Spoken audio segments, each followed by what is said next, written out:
Hello there, very good evening to you. You're watching Primetime News on News First. I'm Satran Haparachi. Before we head into the stories in detail, let's first take a look at the headlines.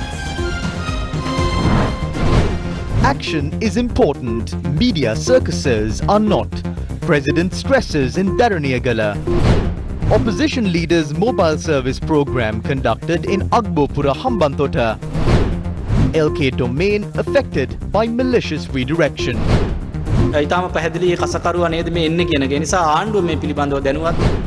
Will plantation companies be handed over to foreign entities? වතු ශේත්‍රයත් මේ අදානී සමාගම් වලට පැවරීමට අදාළ කටයුත්තක් කරනවායි කියන එකට යම් ආකාරයක තොරතුරු දැන් අපිට ලැබෙමින් පවතිනවා. ඒ 1000 පඩිය දෙන්න බැරි නම් අපි කියනවා වතු සමාගම් වලට ඒ වතු ටික නැවත රජයට බාර දීලා ඒ වතු සමාගම් වලට අත හොද ගන්න කියන්න කියලා. The secret behind the annulment of the Finance Minister's Gazette within 24 hours. ඒ පුංචි වෙලාව තුල කවුදෝ ව්‍යාපාරිකයෙක් ගෙන්නගත්තු බඩු ගොඩක් නිදහස් කරනවා. On to those stories in detail. President Gotabaya Rajapaksa says that resolving people's issues is not a political drama or a media circus. The president points out that not going to the people and attempting to solve the problems of the people through officials is not his method. The ninth phase of the Gamasamaga Pilisandara discussion got underway at the Dikkallakanda Kanishta Vidyalaya in the Dharaniyagala Divisional Secretariat of the Kegol district. Before President Gotabaya Rajapaksa attended the program, residents who were gathered on the side of the street voiced their issues to the president.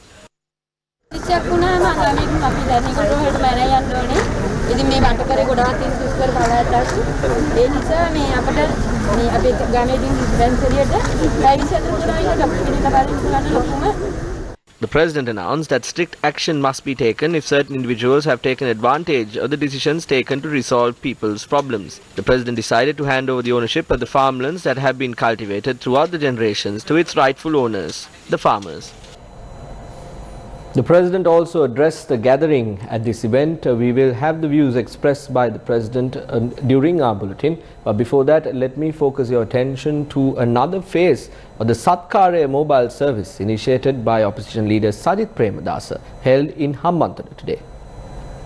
The event, which was held in Agbopura Veeravilla this morning, was attended by opposition leader Sajith Premadasa and several divisional politicians. Residents of Agbopura, Veeravilla and Ranasinghapura came to meet the leader of the opposition and presented their grievances to him.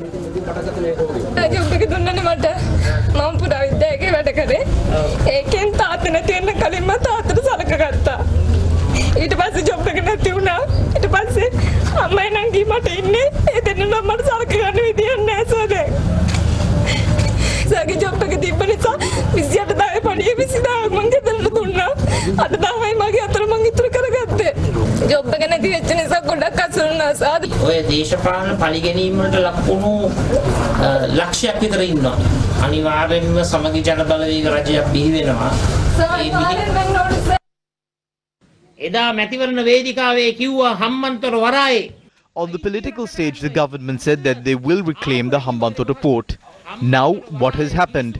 As soon as they came into power, they nodded their heads to the Hambantota port agreement and did not take any action on it. Starting from that move, this government has been on a streak of auctioning national assets. They deceived the 6.9 million people who voted for them. I would like to very clearly state before you that under the rule of a Samagi Jana Balavege government, we will never sell off a single national asset of this country. As soon as we come into power, we will put a stop to this sale of national assets.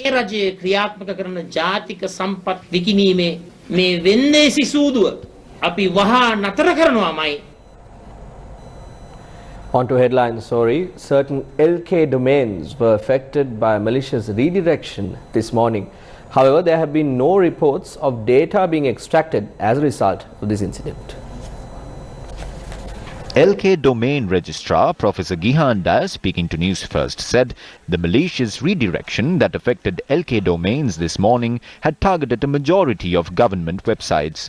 The IP addresses of these websites, including a majority of government websites, were changed to be redirected to a different site.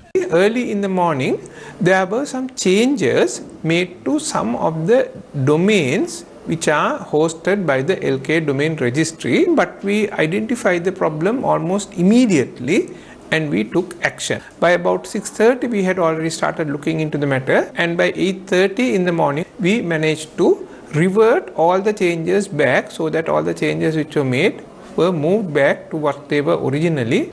However, still at this moment we do not know how this happened, where this came from and exactly what has happened. So we are investigating into it, and once we identify what has happened, we will take all the necessary steps to increase the security. Minister of Public Security, retired Rear Admiral Sarath Weerasekara, said that this incident had not affected national security in any way. He added that investigations have been launched to nab those behind the hack. To have any kind of thing on the internet, any kind of resource on the internet, make sure that thing is kept with the highest level of security. And also, if you suspect there is any attack, you should try to talk to SLCert and see if they can help you. We have a site called Hitavati.lk where you can get advice, you can get help for any personal problems you have using the internet. JVP Politburo member Dr. Nalinda Jayatissa expressed views regarding the cyber attacks and foreign intervention. India is threatening us to consider the earlier deal after the government decided to keep the East Container Terminal under the Ports Authority. They are not only demanding the previous agreement to be considered, but also the 400 million loan that we took from them paid back immediately. Many incidents similar to this has happened recently. Recently, the Indian Foreign Minister in their parliament has forced Sri Lanka to hold provincial council elections. Former leaders of our country have taken the nation to that stage. We want to say to India that you are not our big brother, you are not our owner. Even though our leaders are willing to kneel before India, our people will not. Investigations should be carried out on these cyber attacks to find out who is behind it. Considering the recent events, we are suspicious as to whether this is a part of those incidents.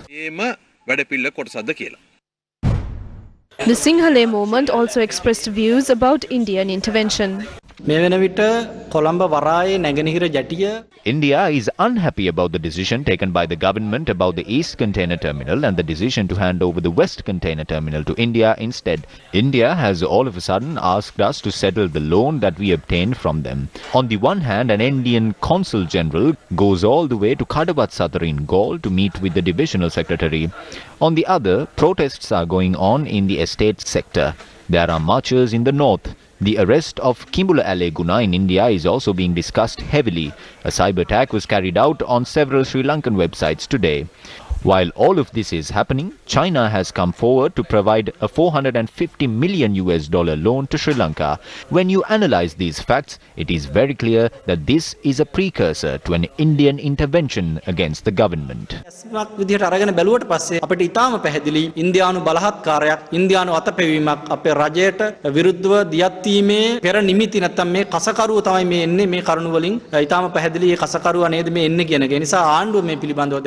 Our question is the government aware of this? How is the government going to respond to these matters? We should be wide awake about this. The rulers have always created an enemy for us. They are now depicting India as the enemy. India is asking us to immediately repay the loan that they gave us as the so-called big brother of Sri Lanka. When we are repaying 400 million, China has felt sorry, and the Chinese Central Bank, the People's Bank of China, has agreed to provide Sri Lanka with a loan of $1.5 billion. This is equal to obtaining a loan from a loan shark. Tell us, for how much was the country sold? What are the conditions for this loan facility? Reveal this before the country.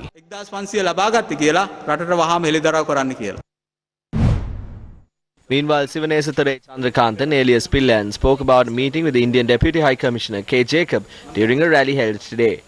It was a normal conversation. We discussed about the situation in the north and the east, and also spoke about the polls to be conducted in the eastern province.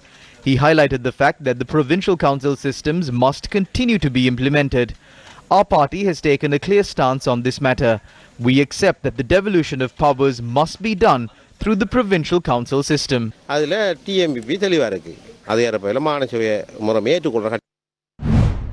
Meanwhile, views were expressed regarding Indian influence over the country at a press briefing held by the Samakijana Balawegaya. This government promised that the perpetrators of the April 21st attacks would be punished. Did they request for Sara to be extradited from India? Has the government officially asked for Sara to be extradited? Why isn't the government requesting for Sara's extradition from India? Why is the government silent? That is what we are not clear on. Even though those below Zaharan were apprehended, the government is not keen on going after those above him.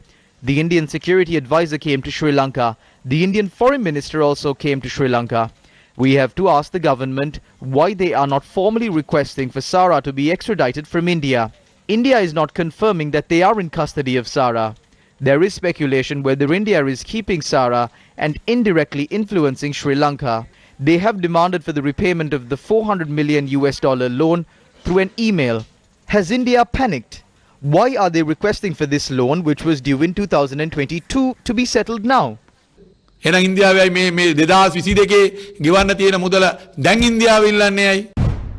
Meanwhile, reports on plans to hand over plantation companies to the Indian Adani Group also featured on the political stage. Meanwhile, the Ceylon Workers' Congress, under the leadership of State Minister Jeevan Thundaman, staged a series of protests yesterday, demanding for ₹1,000 daily wage for estate workers. Media reported that attention has been focused on handing over the plantation land of companies that do not agree to pay the ₹1,000 to the Indian Adani Group. However, the Minister of Agriculture today spoke about the fate of companies that do not increase the daily wage to ₹1,000. The government decided to give the estate workers a daily wage of ₹1,000. Some estate workers are not paying this to their employees. So today we are launching an island-wide strike action with the estate workers and trade unions. We will fully support this protest. We are of the stance that estate workers must be given this ₹1,000 daily wage. If the plantation companies cannot give the ₹1,000, they can hand over the plantation companies back to the government and move out. Give the daily wage to the estate employees. That is the manner in which farmers in India are standing up for their rights. Against such a backdrop, News First have constantly reported on the plight of the farmers in our own country. Today, we have compiled a report on the issues faced by a group of people who carry out production and breeding of ornamental fish. This industry is not new to Sri Lanka. Ornamental fish farming began from Polonnaruwa in the year 1994. But as of today, however, all entrepreneurs in the industry have been massively impacted due to various reasons.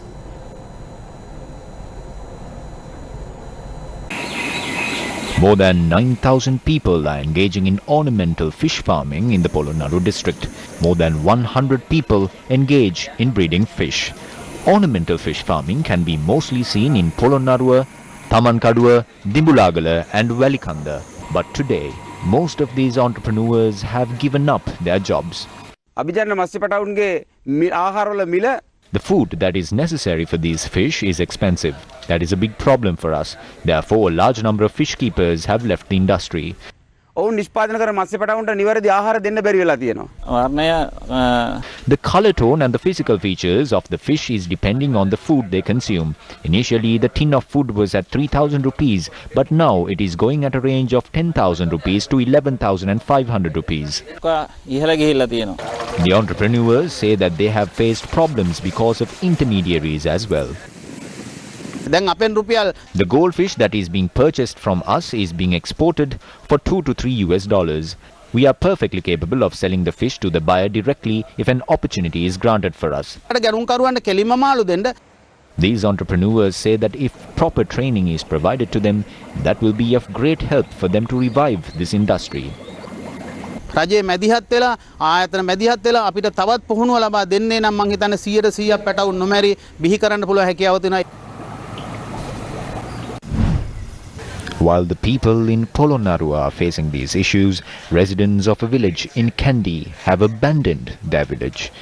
Although this is a beautiful village in the Ududumbara Divisional Secretariat in Kandy, the people living here undergo many hardships. This village is located 13 kilometers away from the Hunnasgiriya town, is home to 50 families. While millions are spent on the construction of large highways, this village does not even have a small road. The villagers still use bullock carts to transport their produce to the fair. දැන් මිනිස්සු මේ ගම අතෑරලා දාලා යන මට්ටමට තමයි මේ වෙලා තියෙන්නේ. මොකද මේ පිටිකොරට සලකන්නේ කුඩම්මගේ සැලකි. The unavailability of a proper road is a challenge for school students here. පාර සාමාන්‍ය පෙළ කරන්න ඉන්නේ හරියකට ඉතින් ඉස්කෝලේ යන්න විදියක් නැහැ. සමහර දවස්වලට අලි ඉන්නකොට අපි ආපහු ඇරිලා ගෙදර එනවා. මම කිරියාරක් ව්‍යාපාරය කරන්නේ. කිරි ටික හැමදාම උදේ කිලෝමීටර් 16ක් විතර අරන් ගිහලා තමයි ආපහු ගෙදර එන්නේ. These people who suffer untold hardships are still waiting for someone to come to their aid. The measure of a man is what he does with power. Greek philosopher Plato. With that, let me draw your attention to some COVID-19 related news. 1,133 COVID-19 patients were discharged from hospital after recovery, bringing the total number of recoveries in the country to 62,594. 343 people have tested positive for the virus thus far. Today, accordingly, the Ministry of Health stated that the total number of COVID-19 infections in the country stands at 67,850. Meanwhile, the practical examinations of the 2020 GCE Ordinary Level examination were suspended. The Commissioner General of Examinations, Sanat Pujitha, said an alternative method will be made available to award marks to students for aesthetic subjects despite the suspension of the practical examinations which were to be held on the 1st of next month. Steps have been taken to go for an alternative method after having discussions with the Secretary to the Ministry of Education. Under the school-based assessment, the marks of 2 instances of grade 10 and 2 instances of grade 11 should be added, and the final marks of 5 instances should be forwarded to the Department of Examinations.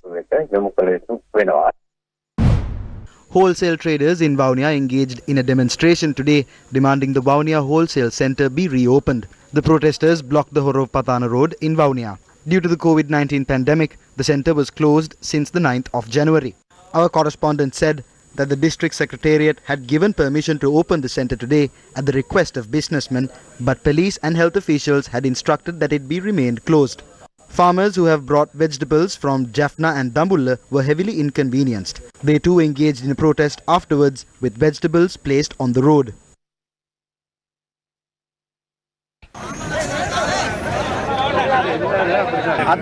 It is unfair that the police and health officials keep the places of business closed when the district secretariat has instructed them to be reopened after a lockdown close to a month. Due to the protest, traffic in the area was disrupted close to 5 hours. Afterwards, the DIG in charge of the Vavuniya district, Lal Senaviratna, arrived at the location and held discussions with the demonstrators. The group dispersed after the DIG announced that the Vavuniya Wholesale Centre would be reopened from next Monday.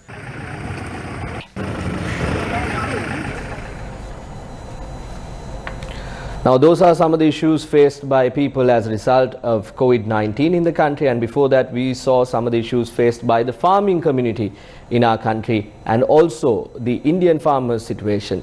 Now, you can follow all these stories and more on our award-winning website www.newsfirst.lk. Now, let me draw your attention to some political news. The nullification of a Gazette notification issued by the Prime Minister in his capacity as the Minister of Finance on the 2nd of February, less than 24 hours after it came into effect, was a news story that grabbed the attention of the entire nation. General Secretary of the Janata Vimukti Peramuna, Tilvin Silva, made a revelation regarding this.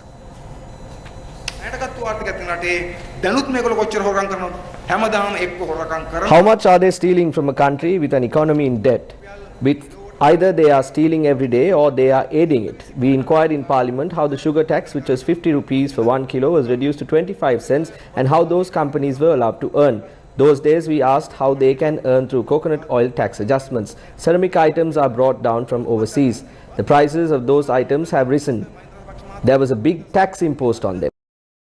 The taxes imposed again. The country has fallen into a state where goods are being stolen through open doors. They are carrying out a predatory economic system. The renovation of anicuts at a provincial and divisional level in line with the National Programme for Prosperity began today. කම්පා වැඩසටහන ආරම්භ වුණේ The program in Gampaha began today under the auspices of State Minister Lasantha Alagiyawanna. The renovation of the Pathagama Wawa in Dadagamuwa, Veyangoda began today. Meanwhile, under the Vadi Saubhagya program, the foundation stone was laid for the Thammennawa Nature Park in the Mahaveli H zone. The Thammennawa Reservoir was also renovated in line with this program.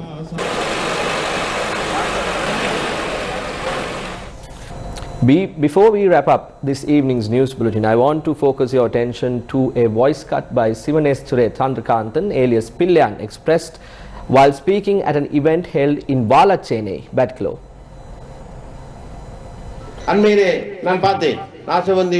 Recently, I saw a protest in Nasivantivu claiming that myself and my family were part of a sand racket. This was telecasted on Shakti TV. Shakti TV has their own intentions.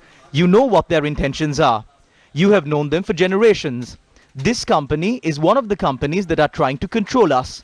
You know there are many areas in Batiklo that have beautiful rivers filled with sand. When there is sand like that here, why would I go and get sand mixed with salt? Have we fallen to a level where we have to sell sand to earn a living?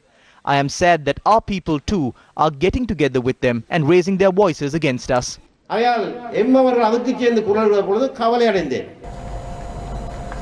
At the outset of the bulletin, we promised you that we will bring you the views expressed by the President at the Gama Samaga Pilisandarak event held this afternoon. Here are those views. With that, we wrap this evening's news bulletin. I've been Saturanga Parachi. Thank you very much for watching.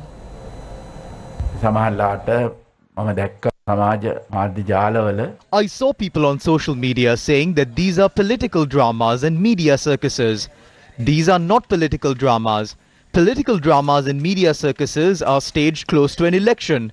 There are 4 more years for that. Before we come here, we understand the problems that the people face. Then something can be done. If a decision that was made to benefit the innocent people of a village is being misused to cut down forests, then it is the duty of the officials there to stop it, because it is not difficult to identify a forest and a land traditionally used for farming. Officials must take action against them immediately. Venerable Theras, when I was the Secretary of the Ministry of Urban Development, I showed how the environment can be developed along with other infrastructure development in Colombo and its suburbs. Many people only talk about the environment, but they do nothing for it. We cannot just leave the environment. We need to develop it. We created reservoirs in Colombo that were not there before. People cannot remember the state of the area surrounding the Independence Square in the past. I planted trees across that area, created beautiful parks. Imported weeping willow trees were planted along the road leading to the Independence Square. I removed those trees and planted nar trees.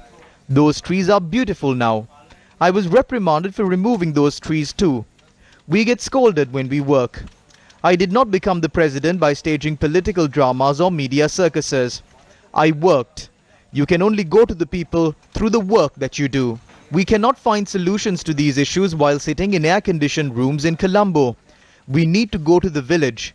Some people on Facebook are asking why I go to the villages when I can question the officials and ask them about the problems that the people face. That can be done, but that is not my way. As the Secretary of Defence and Urban Development, I went to the ground and assessed the situation. That is how problems can be solved. That is my way.